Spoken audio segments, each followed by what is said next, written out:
welcome to the show. Thank you. I'm very happy to be with you. Yeah, thanks so much for coming on. This is an area of wild speculation and information embargoes, and I'm really looking forward to going through some of this stuff with you. It only makes sense that the ultra powerful organizations that run our reality would create underground installations because it offers the most security and secrecy, two things we know they hold very dear. And I know you've been talking about this stuff for a long time, but give us a little overview of the information you've gathered over the years. How would you brief the people on Underground Bases 101? Well, first of all, I would say that the title of my last book on this topic is a big giveaway. It's a huge clue, hidden in plain sight beyond the X Files. It's all right in front of us. The money to make these facilities is being stolen from us daily in a variety of different ways. It's being sucked out of the economy, Mm-hmm. out of government coffers, out of banking coffers, out of business. Literally in stealthy ways, it's being sucked out of people's bank accounts, wallets, and purses by the trillions, the multi-trillions of dollars. This is an ongoing theft. It's a scam of epic proportions. There's never been anything like this in history. That's the funding side of it. It's been going on for years, decades, actually. And then on the other side of it, the engineering to do all of this is like science fiction. It's like something from another realm, another world. Mm-hmm. And yet we have these facilities all over the place, military, non-military, and they can be extremely deep, thousands of feet deep, even 1 or 2 miles or more underground, and also undersea. It's technologically feasible to make tunnels and large facilities undersea, actually down in the bedrock beneath the seafloor. So the thing that people need to wrap their eyes around is that, wrap their minds around is that while I do believe aliens and extraterrestrials exist, and there's a ton of evidence that indicates they're coming here, they are here, and they're active here and have been for a long time. You don't need extraterrestrial engineering or expertise per se to build these huge, deep, sophisticated underground and or underwater facilities.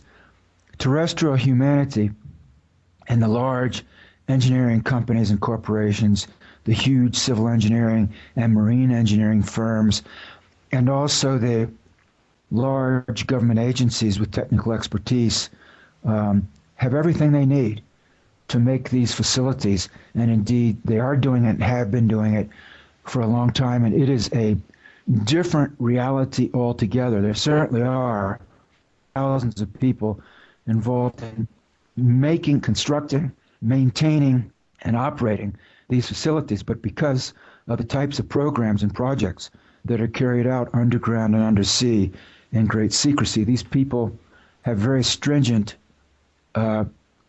oaths, security oaths that they enter into, that they sign. And so very few of them say anything, and it's a wonder that, to me, that anyone has spoken. And during the course of my research, I've spoken with a whole wide range gamut of individuals, from the proverbial man and woman in the street right up to people right up reasonably highly placed in the alphabet soup mix of military-industrial espionage agencies. So, are there any interesting or shocking details that you've uncovered about the actual construction of these bases? Because I've heard that some of them are burrowed out by large building-sized drills or connected underground by maglev tube train systems. Well, the machinery for underground excavation and construction can be extremely large and powerful. The tunnel boring machines themselves are mostly electrically powered. And in the literature, the largest diameter of the cutting face of a tunnel boring machine, so-called TBMs, was about 55, 56 feet in diameter. and that's huge. Yeah. So you can imagine a machine that has a cutting face with a diameter of 55, 56 feet, the kind of horsepower, that the sheer raw power and energy that it would take for that to grind its way through solid rock hundreds or thousands of feet beneath the surface. So and then the trailing apparatus behind that to carry away the rock debris that's ground away as these machines chew their way through solid rock, and all of that can extend hundreds of feet behind the actual cutting face of the machine. So you're talking about a machine that's like a huge, gargantuan, extremely powerful earthworm, basically, but it bores its way through solid rock. That's the basic tunnel boring machine, and there are hundreds, perhaps thousands of them being used all over the world. You could actually, if you have $500,000 extra dollars laying around, you could probably buy a used serviceable tunnel boring machine off the internet. Yeah, that is super interesting, man. Are these bases connected in any way underground, as far as you've seen, like with that type of maglev technology or any type of rocket train tube Well, technology? let me tell you, Greg, there are many stories about that, anecdotal stories that you will hear. And if you do a keyword search on the internet, you can probably come up with some of these stories about high-speed maglev trains and alien bases and connecting American military bases all over North America.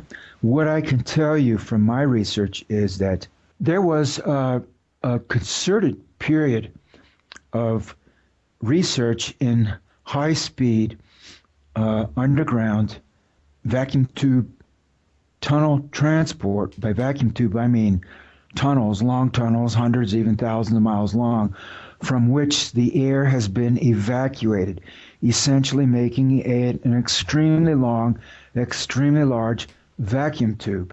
Now, why would you do that? Well, it's so that when you send a high-speed train through the vacuum tube, there's no air resistance, and it can go much faster using less energy. So once you built a tunnel and it's airtight and you suck all the air out of it, you could send, of course, a sealed train through there, sealed so the passengers won't asphyxiate in a vacuum. But a sealed train you could send through at very high speed with no air friction whatsoever. Now, what pops up again and again in the literature, and I discuss all this in my book, is the maglev technology, the idea that you would levitate the train cars, which would be spherical, on a magnetic field. And the magnetic field would be generated by electromagnetic coils that would be embedded in the floor of the tunnel. And you would have miles and miles of these electromagnetic coils, as many miles as the tunnel is long, and they would create a magnetic field, and then the train would float on this magnetic field, a couple of inches, 3 inches, whatever, Yeah. above the floor of the tunnel. And then once you've started to pulse the magnetic field, these coils, these electromagnetic coils buried in the floor of the tunnel, once you pulse the current through them, it would create a sort of magnetic wave, analogous to a wave on the sea, like surfers riding a cresting wave on the sea. Only in this case, you would have a train in a deep underground tunnel riding on a magnetic wave that would pulse down the length of this tunnel. And the train would ride that. You would pulse it as fast as you wanted the train to go. Now, is that clear? Do you understand what I'm telling you there? Absolutely. I've seen some futurists talk about it, but the idea that it's in existence now, that's pretty wild. Well, let's go back to the 1930s, to the Third Reich, because that's where it all started with a German engineer named Hermann Kemper, who came up with this idea of the Rohrbahn, which is exactly what I just described to you, only he was prepared to do it with 1930s technology. Um, and he published some, actually got a patent, a Reichs patent for it, and which I mention in my book, and I also have some diagrams of his proposed underground high-speed maglev train tunnel network in Europe, connecting the major capitals of Europe, Kaliningrad, which is now in Russia, I believe, Vienna, Paris, Bonn, Berlin, Hamburg, Zurich, it would go all over Europe. That was his plan. And using 1930s technology, he was planning for a train that would go 600 miles per hour underground, Wow. which is a speed which is faster than most commercial airliners travel today. So you understand that's like 80 years ago, and Yeah. 70 years ago, he was planning for that and writing about it, openly discussing it. Well, of course, World War II put an end to those plans, as far as I know, or did they? And who would know? Because at the end of World War II, so much about what happened in Germany in the 30s and 40s was classified, and a lot of it is classified to this day. So if he ever built anything like that, it was kept deep, a top secret from that day until now. Right. The fact that starting in about the early to mid 60s and running up at least through the early 70s, but petering out by the late 70s, there was a lot of publicly published literature in the engineering, scientific, and military and government literature about building a very high-speed tube transport system in the United States, city to city, intercity. Military agencies were involved, civil engineering companies were involved, non-military government agencies were involved, think tanks were involved. It was a very high-level, serious scientific and engineering research effort. There was a lot of time and money put into this. And then, Greg, it all went away. Except that just a few years, I would say 5, 6 years after, the literature trail ran cold. It just all withered and died away.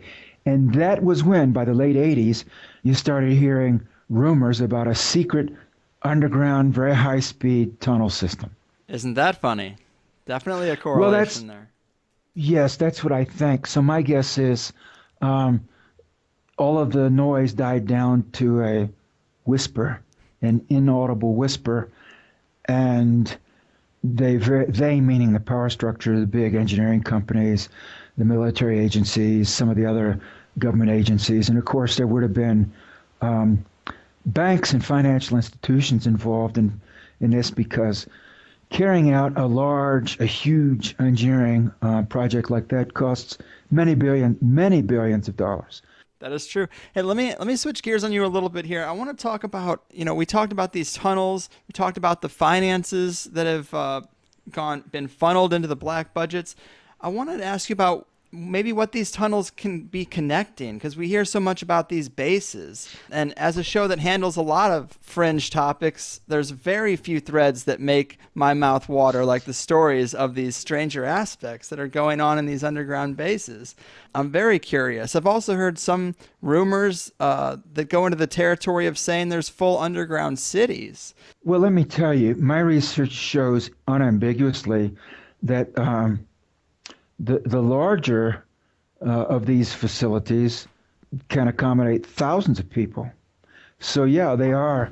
One publicly known example would be Mount Weather, the big FEMA underground base beneath Mount Weather in Northern Virginia. This is outside of Washington, D.C. When you start to get into the Appalachian Mountains, it's in the front range of the Appalachians, and that's actually was started back in the 1950s and is still a major, very large operational base for the United States federal government, and it can accommodate thousands of people.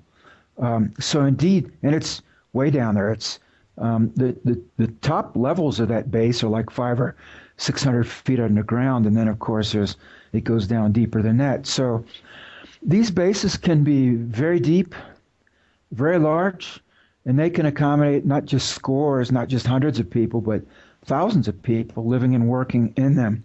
So people need to expand their mental horizons. And when I say, that it's a different reality, it's like a parallel world, out of sight, out of mind.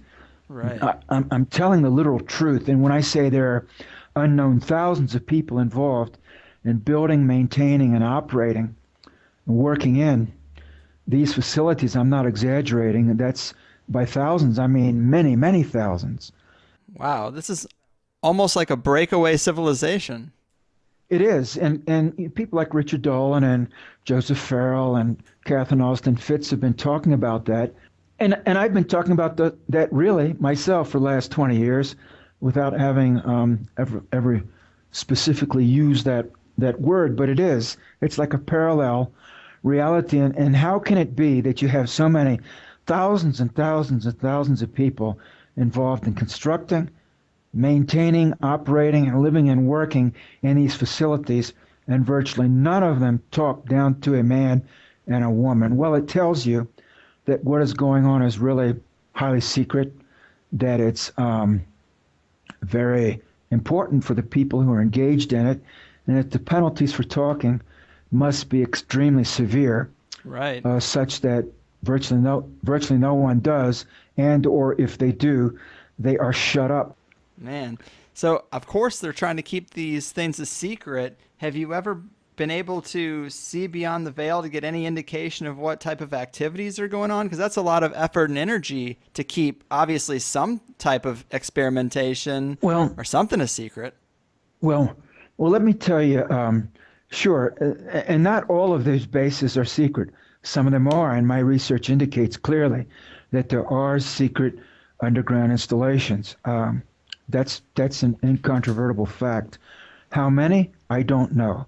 Where are they? I don't know, because they're secret. You see, that's very difficult to say. Right. Where are they and what's done in them? There again, you can't really say unless you're on the inside of those compartmentalized programs. And if you're on the inside, then you're in and you're not out. So you can't talk. And if you do, I guess there are enforcers who fix the situation so that you either don't talk again or you just don't breathe again.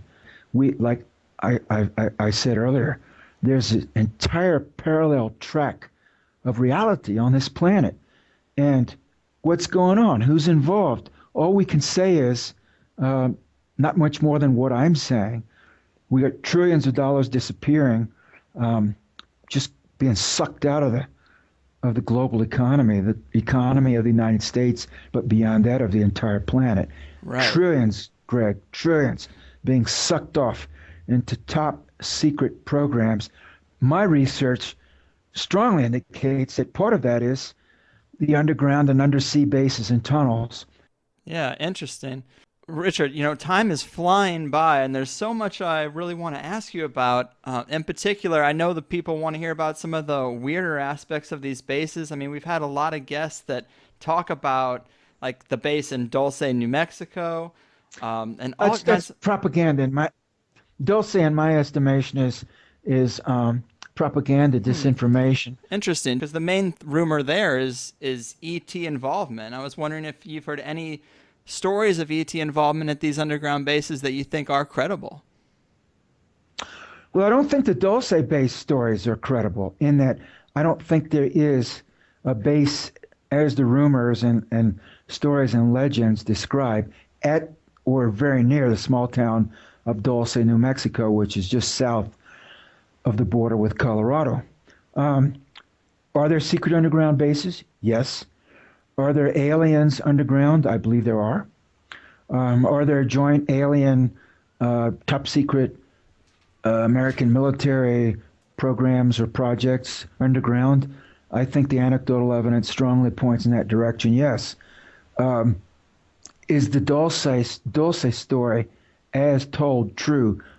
I think it's highly probable disinformation. if Dulce you think is misinformation, that's totally possible. What are some of the anecdotal stories that you do think have some credibility to them? Well, I think I discuss a few of them in my book in the last chapter. There's, for instance, a base that has been described off the undersea off the coast of Puerto Rico, an underwater base, alien base. I'm inclined to give that a greater hearing because there has been a lot of reported UFO activity in the Caribbean area, including in Puerto Rico and in the, the waters, uh, the seas around Puerto Rico. Also, for years, the United States Navy had a station at Roosevelt Roads in eastern Puerto Rico. It was that region was a very high. There was a very high level of American U.S. Navy activity for a period of most of the post World War II period until about 10 years ago. And I think there's a reason for that. Um, another place where I think there's a high possibility of underground alien activity would be off the coast of California. Linda Moulton Howe describes in one of her books, which I cite in my book, an anecdote from one of her informants of being taken to such an undersea base which by the way, very much resembled the entrance to which very much resembled the entrance technology of the rock site base technology that I discuss in my book, leading me to wonder if maybe it's not an American Navy undersea facility that's off the coast of California in the Channel Islands region that has an alien presence. These types of stories. So those are two examples right there that I would lend some credence to. And then the Southwest region in general. There are a lot of videos and there's a lot of noise on the internet about the United States military having shot down and or recovered crashed UFOs in some cases with their occupants dead, and other cases with live occupants. Of course, Roswell figures very large in this scenario, but not only Roswell. And in my estimation, Los Alamos itself would be the site where one or more of these aliens would have been kept quarantined. Interesting. And obviously, there is going to be a lot of disinformation around such a high priority topic. And I And mean, let me tell you something else, Greg. There are a lot of disinfo agents within the field of ufology. And yes. this has been going all the way back to the 1940s, especially starting in the 50s and 60s. There were a lot of people involved in ufology with connections to the United States military and espionage agencies. There still are. And also in the field of remote viewing. Many of the prominent names in remote viewing, the field of remote viewing, either were in the past direct employees of military or espionage agencies or have close ties with people who were. Hmm. And it's just the reality. Once you get in to these areas that the powers that be prefer, that the people know little or nothing about, you start running into individuals with connections, both formal and informal, to intelligence, espionage, and military agencies. That is the reality. Yeah, it definitely is. But so let's get to some truth, or maybe more just your belief structure. But you said that you believe that there probably are some ET bases like you described. What would you assess Well, as the ET well, landscape in well, regards to working with people? another anecdote I give from my book is as I mentioned, a first-person account of an individual who was abducted, and of course that there are more and more abductees every decade. There appears to be a lot of this going on, apparently with the connivance of shadowy elements of the United States government and military. But this particular Man was taken to an underground facility, and an intrusive medical examination was performed on him.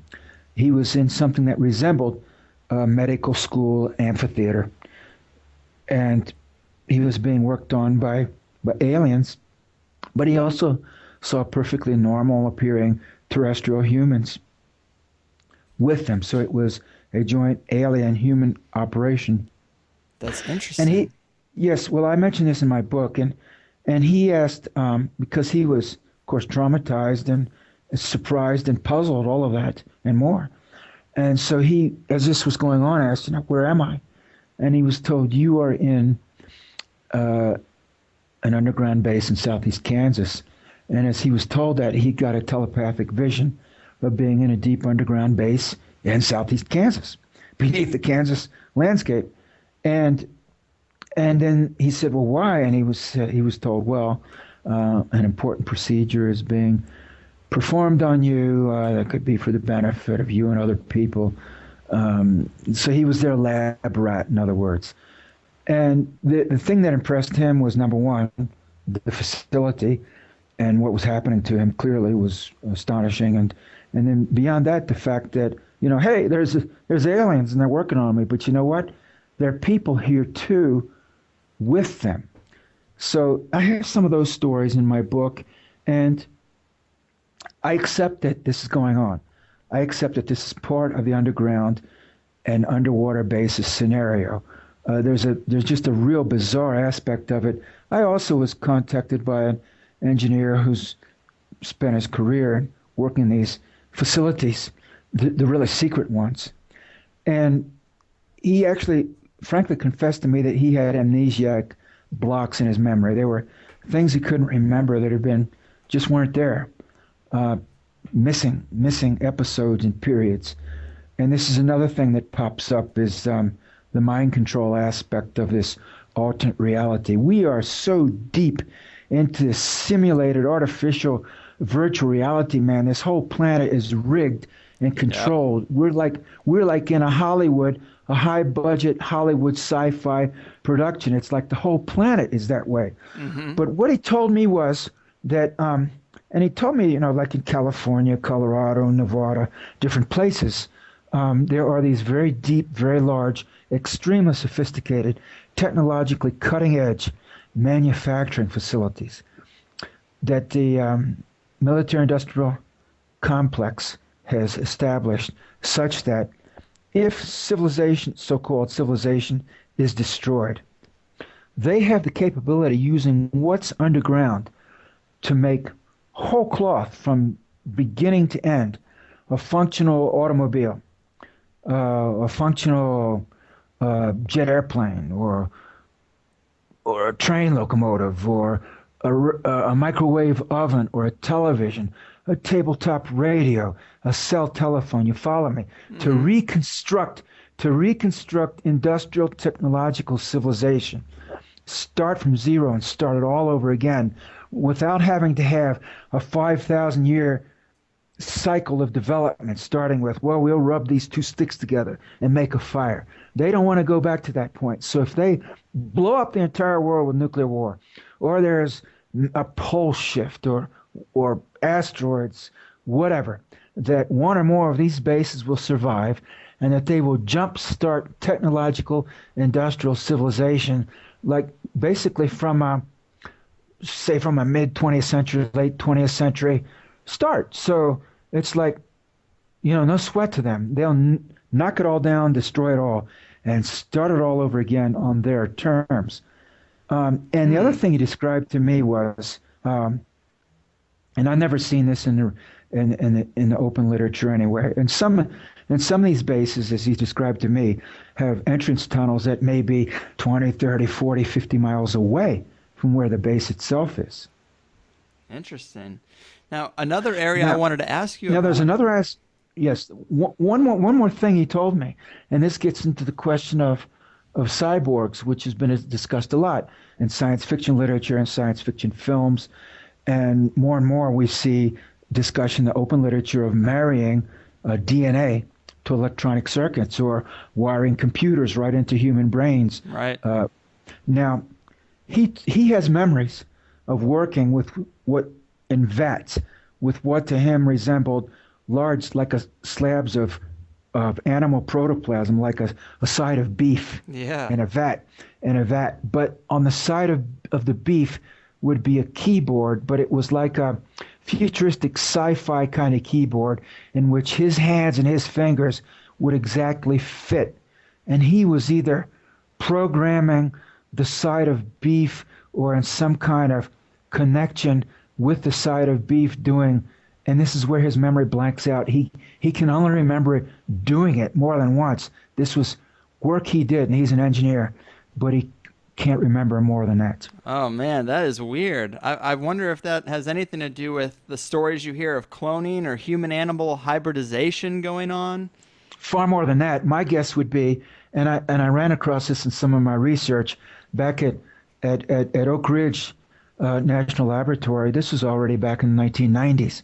They were doing research where they would attach gold electrodes to DNA molecules, and the idea was to have an electronic contact between the DNA. In other words, they needed to have an electronic contact between the DNA and a supercomputer mainframe, so that you could either decode or read what was in the DNA or program the DNA.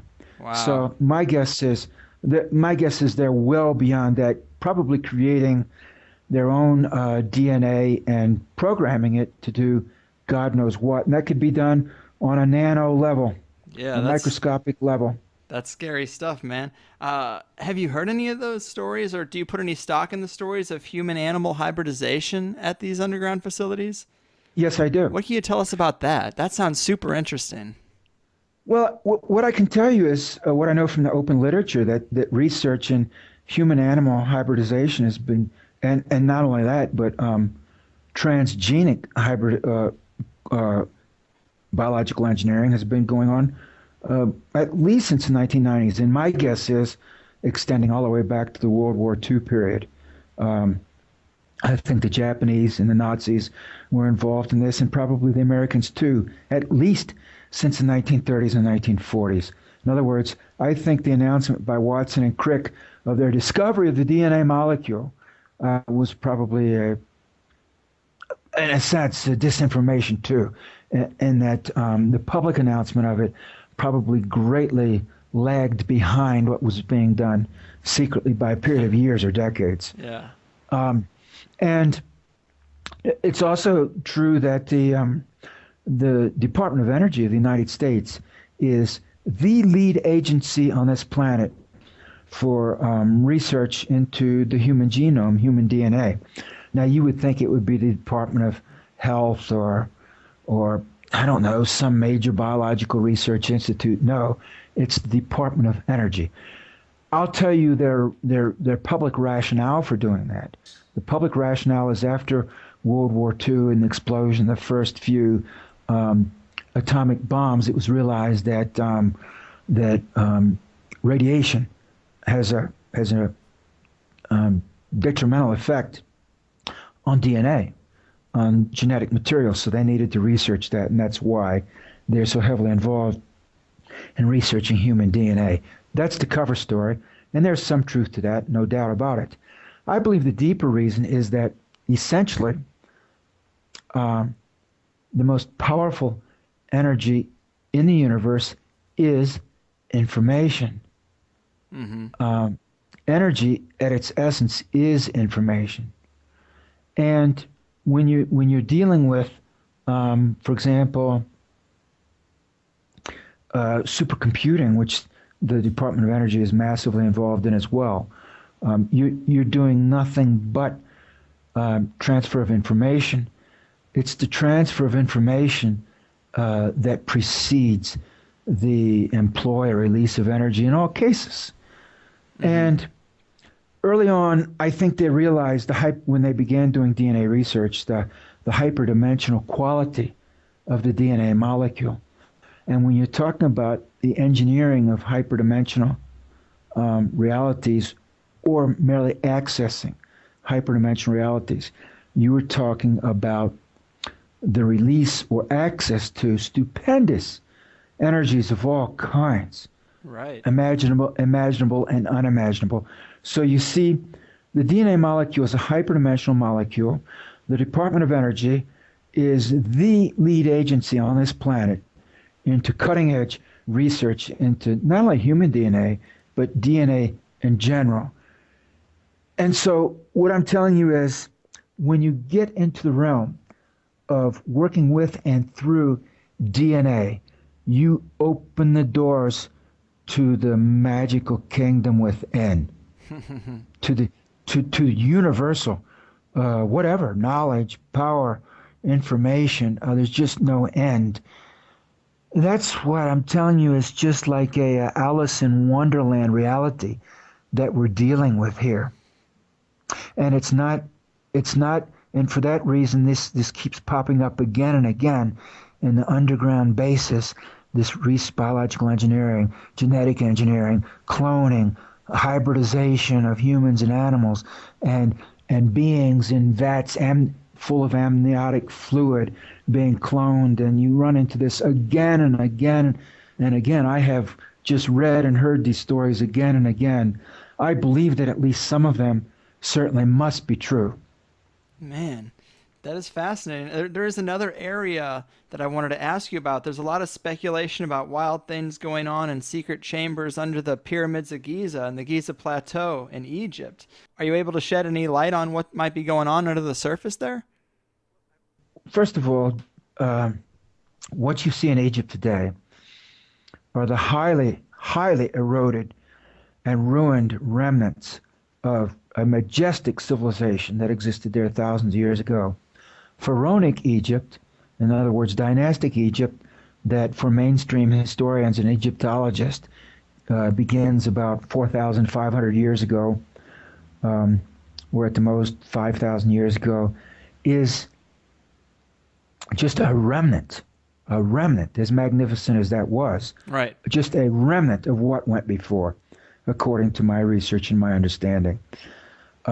Because there was, before this dynastic Egypt that we know from our history books, another even more magnificent civilization. How far back that goes, I don't know. Having been there twice, my feeling is it goes back at least 10 or 15,000 years, and maybe 20, 30, 40, 50,000 years. When I first went, and I stood there and I looked at the Great Pyramid, just looking at it, immediately I knew everything I've been told in the history that I learned in school and that I've read about from mainstream Egyptology. Whatever the truth is, they're not telling it.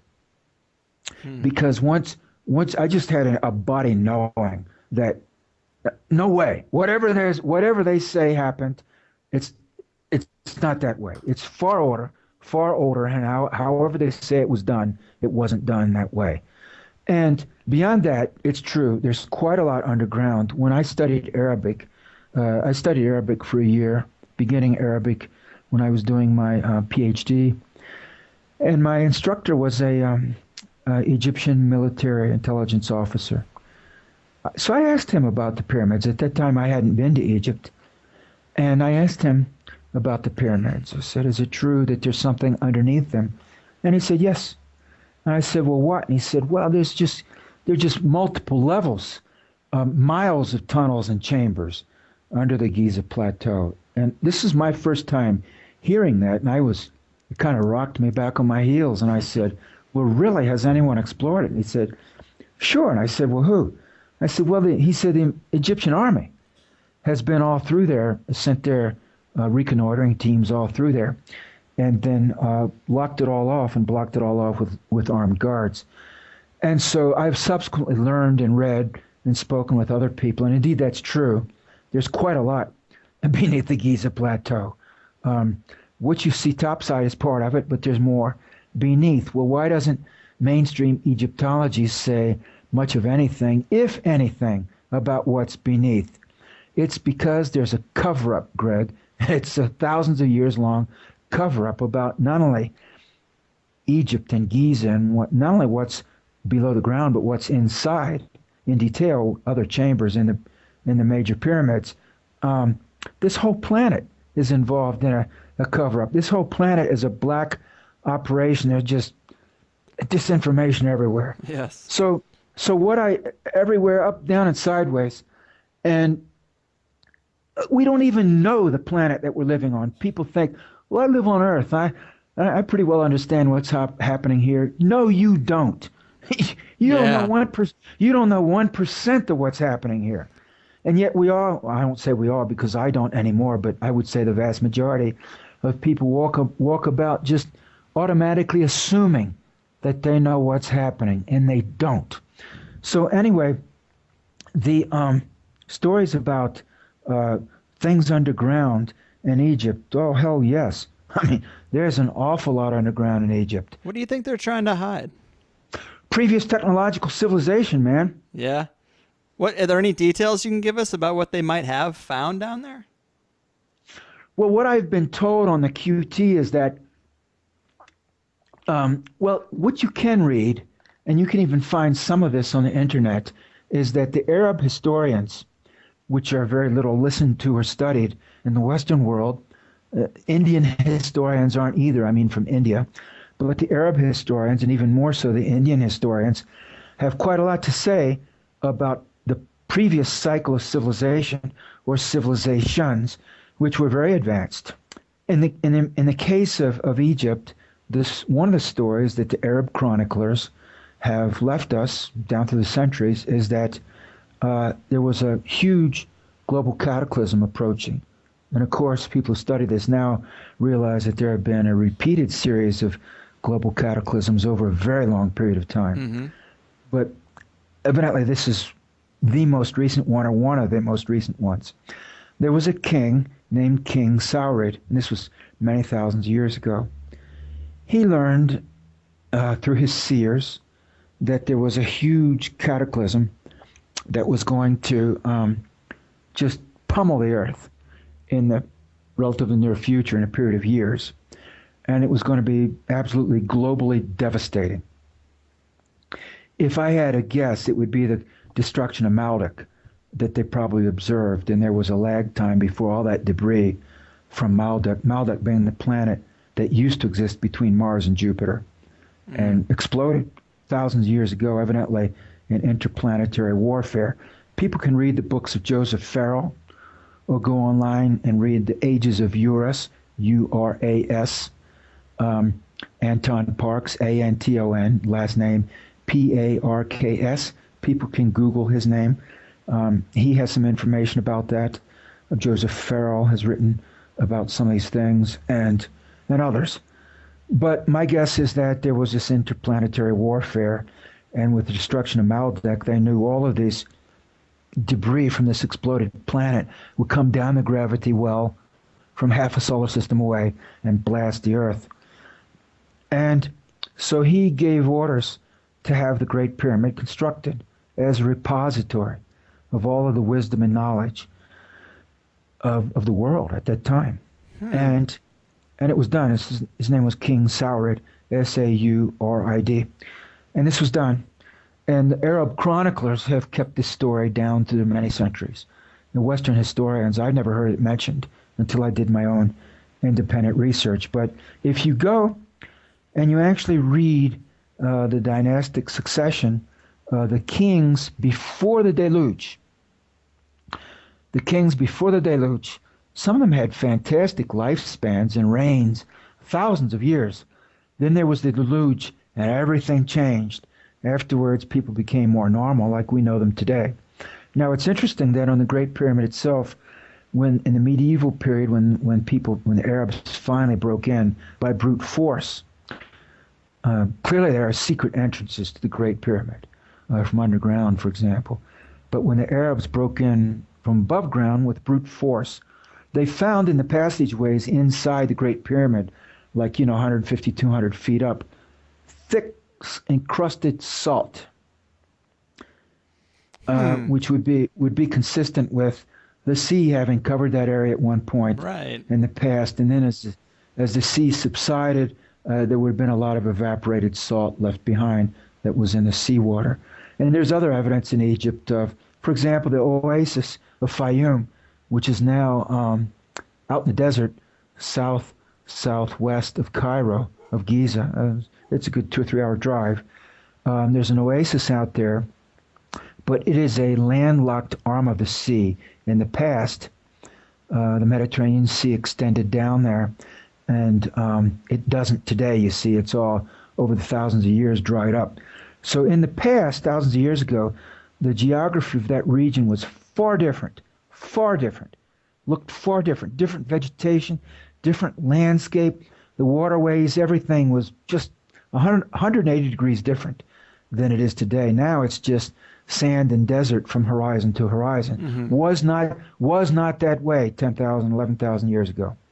Interesting. That also brings to mind another non-mainstream story from the ancient past that you've talked about, which is the Hopi. Don't they have a pretty interesting story about visiting beings from a tunnel system on the Earth in the past? Yes, the Hopi, in the last, when the Great Deluge happened, when there was the last great planetary catastrophe, the Hopi say that they went and lived underground in the southwest United States with the ant people for a period of time until conditions on the surface were once again conducive to human life. And they came back out onto the surface through like a cave opening or a hole in the ground and now live again on the surface after having spent a period of time underground, mind you, with the ant people. And to this day, the Hopi, if you talk to them, not what you read in books, but if you actually go and live in the Southwest, as I did for many years, I lived out there for 8 years, including in the region near, I studied at the university in Flagstaff and lived outside of Flagstaff. And I knew some Hopis and talked a little bit with them about the previous centuries and thousands of years. The Hopi went walkabout as a people, and they literally walked thousands of miles from Alaska to Tierra del Fuego, is my understanding, and all points in between. This was their task given to them by the Creator because they are caretakers of the earth. So they literally had to physically walk their garden that they're taking care of, so to speak. And then they came back to the southwest region. And one of their stories, and as they came back to the southwest, some of the different pueblos that you see in the southwest, at Mesa Verde, for example, in Arizona, at Walnut Canyon, different Chaco Canyon, different places in New Mexico, different places where you have these ancient pueblo dwellings. Their oral history, their private oral history, is that they would go and live at these places for 30, 40, 50, 60 years, and then they would be told to move, and they would go to another place and live there 50 years, 100 years, and then they would move around like that until they finally settled at the Three Mesa area where they are now. Their last stop before the Three Mesa area was at Wupatki, which is in between Flagstaff and the Three Mesas in northwestern Arizona. At Wupatki, there is a ball court which is of the style, in Mesoamerica, from Central America up into the southwestern United States, centuries ago, 1,000 years ago, 2,000 years ago.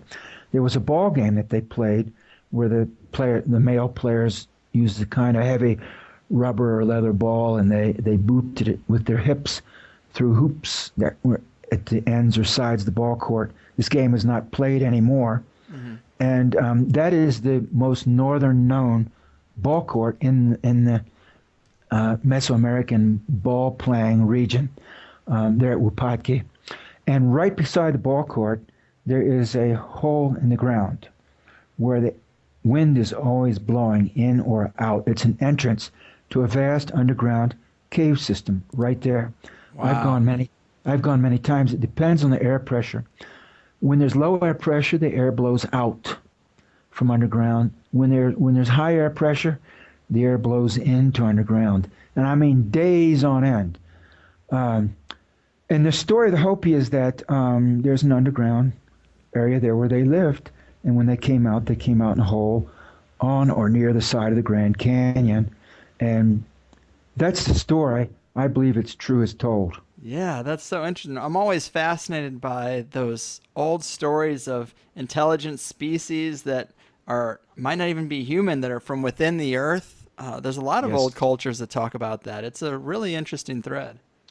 Well, I don't think that the so-called terrestrial human race is the only technologically capable or intelligent, so-called intelligent species on the Earth. There are a lot of stories about large intelligent insect beings, large intelligent reptilian beings, and you even run into some stories about other as intelligences, as in um, was it Ionis, who was the fish man who came up out of Mm, the Persian Gulf and brought civilization to the ancient Sumerians and Babylonians thousands of years ago. Um, and of course, there are stories of these aquatic humans. There are many stories about the mer people, mer meaning sea, hmm. the sea people who live underwater.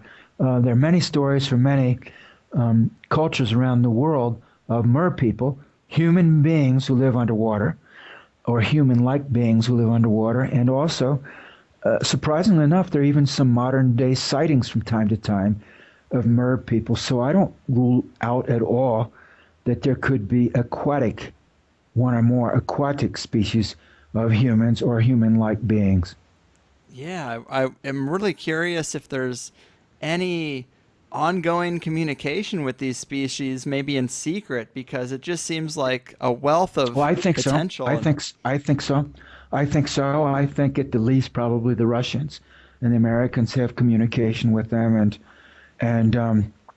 but you have to understand that this regime in Washington D.C. right now is so evil, and it's got its tentacles everywhere. Of course, it has allies in Wall Street, the city of London, Tel Aviv, Herzliya, different places. It's an evil neocon Zionist um, bankster right, cabal that they're taking. Frankly, Greg, they are taking this planet down. They have a pronounced self-destructive, auto-destructive, self-destructive impulse, and they're leading us. We already have Fukushima and Chernobyl. Now they've taken us to the brink of a shooting nuclear war with the Russians, and I mean, how much worse can it get before it's over? right. That's the million Because it, dollar question. because the direction we're headed right now is an extremely dark, negative, destructive, evil direction. I mean, we could name deforestation. The great forests in Asia and Africa and Latin America are being cut down, the great tropical forest. The seas are being poisoned. We have exploded, melted down nuclear power plants. We have a global financial system based on the United States dollar that is self-destructing. We have a NATO Pentagon military machine that seems to to be doing its best to egg the Russians into a shooting nuclear war. I mean, how far can this go before it just self implodes, Right. self destructs? There's constantly people talking about, the collapse is coming, and we Well, seem to it's be all, getting closer and but closer. Greg, it's not coming. It's here. It's Yeah. collapsing now. I'm telling you that because of Fukushima, the Pacific Ocean is dying now, because of the insane financial policies of the United States Federal Reserve Bank. The global economic order is collapsing now, and it's causing tremendous hardship. Half of humanity lives on $2 or $3 a day. Half of the human beings on this planet live on $2 or $3 a day. Now, you tell me how that doesn't represent global financial collapse. We're, we're Right. talking we're talking desperate suffering now by half of the human race, and the other half are looking over their shoulder, wondering, is that going to be me tomorrow or next week or next month? And the answer is maybe. The way things are going, could be. Things are definitely bad. And I mean, based on these old stories of other species interacting with humanity, I mean, this seems like the prime time because they generally come around near a giant global collapse, when they try to Well, pick us back up off our destructive tendencies. all I can tell you is that the so-called, with a heavy emphasis on so-called ruling elite on this planet. They are psychopaths. They are demons in human form. They are incompetent. They're ignorant and also extremely arrogant and violent. It's the worst of all possible combinations. Enormously ignorant, enormously arrogant, enormously violent, and incompetent beyond words to describe. It's just a tremendously dangerous combination. I, And that's our situation. I totally agree with you there. And I know we've run a little long. I wanted to ask you about one other thing, Yes. something you had written about on your blog. You had mentioned that you had been shown a timeline of ET disclosure that runs all the way up to like 2070, if I'm not mistaken. Yes, I can tell you, I was shown a timeline of the 21st century.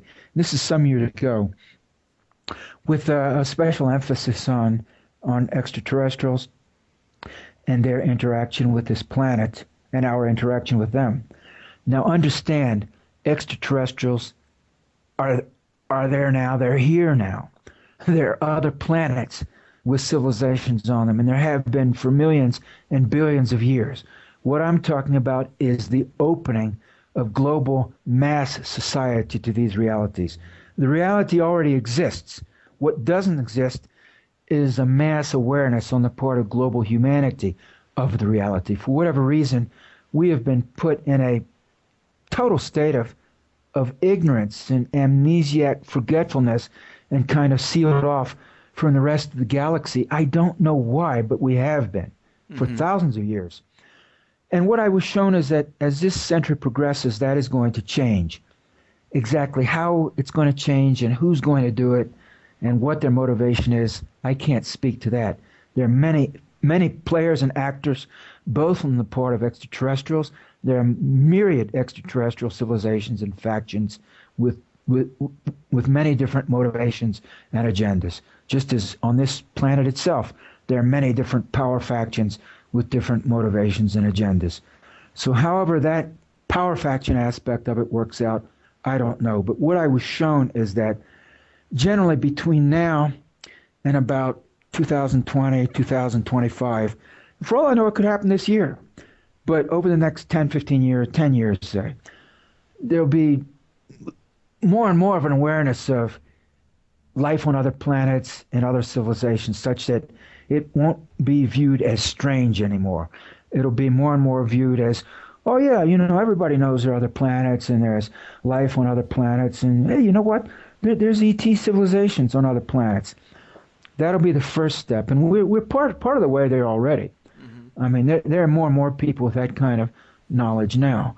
But it'll get to the point where it'll be, universal, where 90% or 95% or more of the average human being in, Botswana or Paraguay or wherever will say, oh yeah, I heard about that. That's true. That's true. I heard something about that last year that there are people on other planets. Yeah, it's weird, man, but yeah, evidently that's the case. That'll be the stage, okay? Yeah. So just about everyone will reach that point. And then beyond that, as we move deeper into the century, say by mid-century or before, there will actually be open contact with these civilizations, such that civilizations, one or more, such that there would be something like an exchange of ambassadors or guests, or I don't have a precise word to describe what I'm trying to convey to you, but that there will be, one or more of Earth humans going there, one or more of them coming here, but it'll be done openly. Integration. I'm pretty sure that's happening. Well, no, not on a mass societal basis. There'll be representatives, Ah. small numbers of representatives. It'll be more like diplomatic exchange or very limited cultural exchange or scientific exchange or anthropological exchange or whatever word you want to give it. But there won't be like space liners carrying 300,000 people from Earth to there and vice versa. I'm not talking about that. But it'll be to the point where people will say, oh yeah, I heard about that, and we sent a representative over there. Crazy, man, that's 300 light years from there. But yeah, we sent a representative there, and it may even be like on network television or the internet or whatever. And that'll happen very publicly and openly. I believe that that's happening secretly and has been for decades, but it'll be open to the public. And then by such it, most everyone will be aware of it. And that'll have a tremendous effect culturally and socially, spiritually, and in every respect. And then later in the century, after mid-century, roughly the period 2060 to 2075, thereabouts, there will be um, something like commercial exchange, trade relations established. But understand, I don't think there'll be like freighters full of petroleum going to Alpha Centauri or Yeah. or 600 million tons of gold ore and things like that. I believe the trade would involve things like art, probably art or Flora and fauna, maybe. genetic protoplasm, Hmm. DNA, um, things like that, or certain isotopes on Earth, minerals, maybe mineral samples, beautiful examples of gems and things like that that are unique to Earth. You know, every planet is different, and Yeah. so, but what would be important to another race, another species of life, another civilization on another arm of the Milky Way galaxy? I don't know. You see, they're alien. They're different. So Right. I couldn't say, and and vice versa. What of theirs would appeal to us and have great cachet or importance? So I think um, there'll be a tremendous leavening effect here. It'll cause tremendous ferment and growth in human society and human mentality, and so in general, the trajectory will be in that direction as the century unfolds. Now, for us to realize that, we have to survive as a species, and if we don't get nuclear technology number one under control, we are done for, Right. because it will take us down. We can't handle Fukushima now. And what happens? Chernobyl was bad enough. Now we have Fukushima. What happens when we have Chernobyl, Fukushima, and another one, and another one, and another one? You see, if that keeps happening, we're done. And in fact, if we don't resolve Fukushima, we still may be done. Yeah. So, in order for this reality to unfold, we humanity must have a global racial awakening, and we have to utterly, completely reject nuclear technology at the least, because we can't handle it. Yeah, that is fascinating info, and I hope that we live to see that day. Can you tell what the source was for that timeline? Me, my consciousness, Oh, it came to you like it was revealed to you, in visionary form, like a psychedelic interior. type of. No, not psychedelic, as in a direct visionary transmission of information. Interesting. In other words, my own consciousness, my hyperdimensional aspects of my own being, and I'm not presenting to you or pretending to you that I alone uniquely am able to do this, or I'm having telepathic visionary downloads of information. Lots of people are. Oh yeah, yeah. Um, and it's unique capacity of human beings, this integration of the DNA and the consciousness and the physical realm. We have these multidimensional, hyperdimensional aspects. Any individual can access this if he or she wants to. Most people do not want to. Hmm. Yeah, yeah, we've been down that road before, and that's an interesting topic as well. But I know I've taken up a little bit of your time, more than you had expected. But so that pretty much does it for us, Richard. It's been a fascinating conversation. I always love hearing about what's going on at these secret locations. It's just so hard to know what's the real deal, and I wish I could better understand the ET human partnership that seems to be a big factor in it. But I really appreciate all your work. Would you like to tell the folks about what you're working on next or your website before I cut you loose? Well, my website is eventhorizon.blogspot.com. That's eventhorizon.blogspot.com. And I believe you have a link up to that. Yes. And and I've been doing some work with Bitcoin recently. Me too. not just because, well, I can exchange some links with you later if you don't mind, Sure. but not just because it represents a way to generate some income, which it does, and it has earned me a little money, but because I think that the cryptocurrency technologies, not just Bitcoin, but there are many others. There's Litecoin, there's Dogecoin, and there's just a whole Feathercoin. There's a bunch of them that are coming out. Ethereum is a new one. Um, the whole suite of cryptocurrencies may be beyond central bank control, Yeah. beyond national, and that they, I believe, potentially, nothing is for sure unless and until it is self-realized, actually realized, but potentially this cryptocurrency technology represents a means of economic liberation, if not for all of humanity, at least for a lot of humanity. And as I mentioned earlier, we have at least half of the human race that is just suffering in tremendous financial poverty. And my vision is that the cryptocurrencies, with the development of mobile phone technology and some other technologies, can penetrate these desperately poverty-stricken communities all over the world Yes.